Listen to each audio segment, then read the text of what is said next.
Hi guys, magandang araw sa inyong lahat guys. Kaka-update lang tayo guys kasi yung nakaraan binagyo tayo ng sunod-sunod. Kaya nabisi tayo, maraming nagkasakit yung manok kasi mga 2 weeks po yung straight na ulan dito sa Maynila area. Yung bagyo na sunod-sunod, busy tayo guys, hindi tayo maka-vlog. Tsaka maraming manok na nagkasakit doon, tsaka may namatay din. Baka doon, hanggang doon lang siya. Ganun talaga. Tapos nagagamot ako sa mga nagkasakit, may sipon, tsaka mga nahalak. Ganun talaga, street ulan eh, wala na tayong magagawa doon. Kumusta na kayo guys? Nandito na naman ako at ito po sinasabi ko na kahit mabisi man ako, mag-share pa rin ako sa mga nalalaman ko tungkol sa mga anxiety disorder, GERD, saka panic attack, saka nervyos. Ito po isi-share ko talaga to guys para kayo maka-overcome. Saka yung iba, pasensya na po, hindi ko na po ma-replyan kasi ang account ko na gamit sa Facebook is yung manok na negosyo ko po. Pasensya na po kayo. Ito po ay sa mga nagko-comment lang doon na bakit yung mga takot lumabas at saka yung mga paano daw maka-overcome sa mga agoraphobia.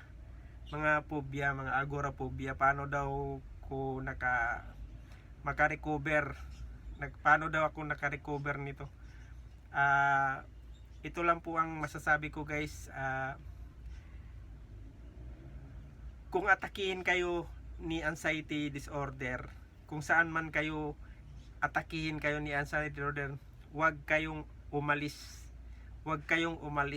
Patunayan mo sa sarili mo na hindi ka walang halaga si anxiety disorder sa'yo. Kung inatake ka man sa lugar na yun, huwag kang umalis. Kung inatake ka, kung hanggang saan yung anxiety disorder mo. Kung gusto mong makawala ni anxiety disorder, kung may inatake kayo ng mga anxiety disorder nyo, huwag kayong umalis doon sa lugar na kung saan kayo inaatake. Patunayan mo sa sarili mo kung ano ba talaga ginawa ni anxiety disorder sa'yo. Kung meron ba talagang nangyayari.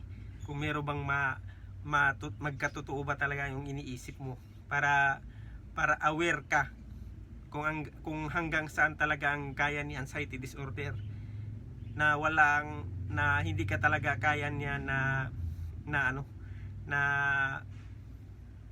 pabagsakin ni anxiety disorder. Ang ano lang ni anxiety disorder, hanggang doon lang ang kaya niya, na hanggang linlangin ka lang at takutin ka lang niya. Hanggang doon lang.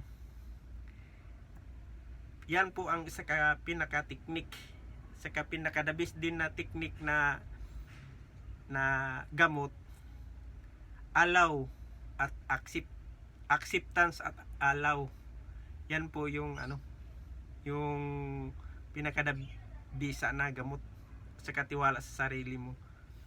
Yan po, hindi yan mabibili sa kahit saan sa butika. Nasayo na yan, ikaw mismo ang gagawa niyan. Para aware kayo, na maging matapang kayo kung paano kayo makarecover din, makabalik din sa normal. Yan po ang teknik ko para naka-recover ako. Kasi maraming nag-chat din sa akin, nag-PM na tungkol po sa mga takot lumabas, takot example po, ako po dati natakot po ako maligo. Example yan, like example po natin. Kung natakot ka na maligo ka. Tingnan natin kung ano bang Huwag kang magpa ano ni anxiety. Huwag mong masyadong mahalin si anxiety disorder. Minamahal mo masyado si anxiety disorder eh. Huwag mong mahalin. Na in love ka na ng gusto. Hiwalayan mo yan si anxiety disorder. Masyado mong binibibi. Masyado kang binibibi mo siya. Eh, yung iba natatakot. Tapos iniisip nyo. Dapat iniisip nyo hindi kayo matatakot. Ganun lang style. Kung halimbawa naliligo kayo, tapos hindi ka maliligo kasi natatakot ka, baka meron mangyayari kayo sa akin. Kung gusto mo maligo, maligo ka. Pasok ka sa banyo, upo ka doon. Kung hanggang anong gagawin ni anxiety disorder sa iyo, walang magagawa ni anxiety disorder. Yung ano lang ang kaya ni anxiety disorder, huwag kang maligo. Ganun lang ang style mo kasi baka may ano ka, hindi ka makahinga, manginginig ka, ma-bloated ka, magkaroon ka ng chest pain, sasakit yung batok mo. Yun po yung mga ano sa isip na, kasi na-try ko talaga yan, yung mga gano'n. Dati hindi talaga ako makaligo ng 3 araw. Dati kasi pinagalitan ako ng girlfriend ko. Sa phone lang kami nag-uusap doon kasi sa Taiwan kasi yung girlfriend ko sa Taiwan. Tapos sinabi niya sa akin na ano ka ba, natakot ka maligo? Dati maliligo ka madaling araw kasi aalis ka. Yun. Kaya nga masubukan mo unti-untiin yung gawin yan, guys, para malaman mo kung ano lang kung hanggang saan lang kaya ni anxiety disorder. Hindi ka kaya na ipahamak ka ni anxiety disorder. Huwag kang magpaluko ni anxiety disorder. Huwag ka, para makarecover ka. Yan po yung teknik ko. Kung nasa outside ka, ganito po ako pag nasa labas ako dati. Gusto kong umuwi agad. Kunwari pupunta ko sa palengke, may bibilhin ako, tapos natatakot ako, na anxiety ako disorder, inatake ako ng anxiety. Gusto ko umuwi agad sa bahay. Yan ang teknik ko sa akin para mawala yung anxiety disorder mo. Kung anong focus sa'yo ng anxiety nga gusto ka pauwiin at saka gusto ka mamadaliin, hayaan mo doon ka tumayo. Kung saan ka niatake ni anxiety disorder, doon ka tumayo. At kung gusto niya na mamadali ka, bagalan mo lalo para makuha mo yung pagre-recover mo sa anxiety disorder. Yan po yung mga teknik ko, sinishare ko sa inyo. Kahit mabisi man ako, basta paunti-unti lang, guys, share ko sa inyo para kung paano ako naka-recover sa aking anxiety disorder saka GERD. Yan po yung yung naalala mo yung nag-drive ako na hindi ko pa kaya na nag-drive, hanggang 2 kanto lang ako, bumalik ako agad. Ngayon nag-try ulit ako doon, di ba, nagbiyahe ako, nag-meet up ako, hanggang 3 kanto lang ako, bumalik ako. Tinatry ko kinabukasan kung ano ba talaga ang gagawin ni anxiety disorder sa akin. Wala, di ba? Hanggang doon lang tayo, tinatakot lang. Para ma-overcome nyo, guys, pag-aralan nyo yung nyo mindset na niloloko lang tayo ni anxiety disorder. Mindset nyo, guys, baguhin nyo yung mindset mo, pati yung sarili mo.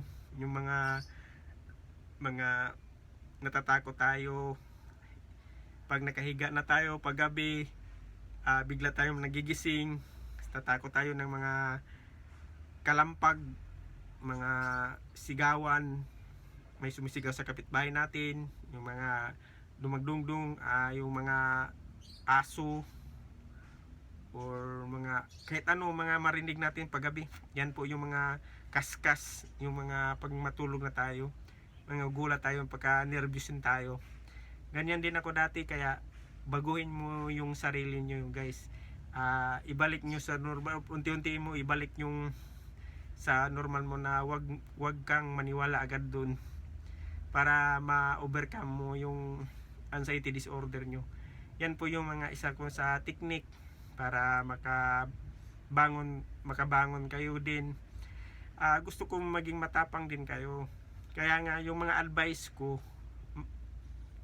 akala mo mayabang ang dating ko, gusto ko lang sa inyo na maging matapang kayo, makarecover kayo ulit. Kasi pag ganyan kayo style na malamya tsaka pa baby style, tsaka kasi wag man naman yung yun, yung mga nag-aaway kayo kasi dahil sa mga ganyan, hindi kayo naintindihan ng asawa nyo, hindi kayo naintindihan ng mama nyo. Siyempre nagsawa din yung nanay mo tsaka yung asawa mo, kasi paulit-ulit na lang ganyan, wala naman tayong sakit, sa mindset lang talaga ang inaano natin. Siyempre kaya may din sila, kanya-kanya tayong problema sa sarili. Kaya ang sarili natin ang mag-adjust, kita talaga ang mag-adjust, hindi tayo sila, kasi meron din silang kanya-kanya ding mga yung mga hindi ka naintindihan ng asawa. Kasi sinabi ko naman lahat dati, ganyan din ako dati, sinabi ko lang sa asawa ko sa girlfriend ko, saka sa mga kapatid ko, niloloko nga ako dati. Ano nangyari sa'yo? Bakit ganyan ka? Natatakot ka ng para kang kabuhing awa daw tawag sa amin, kasi Bisaya ako guys, Bisaya ko. Kabuhing awa ka daw, natatakot ka daw ng bigla daw matatakot ka, tsaka manginginig, takot ka lumabas, takot ka sa tubig.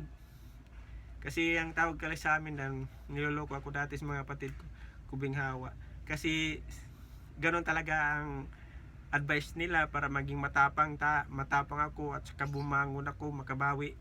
Kaya doon kayo sa mga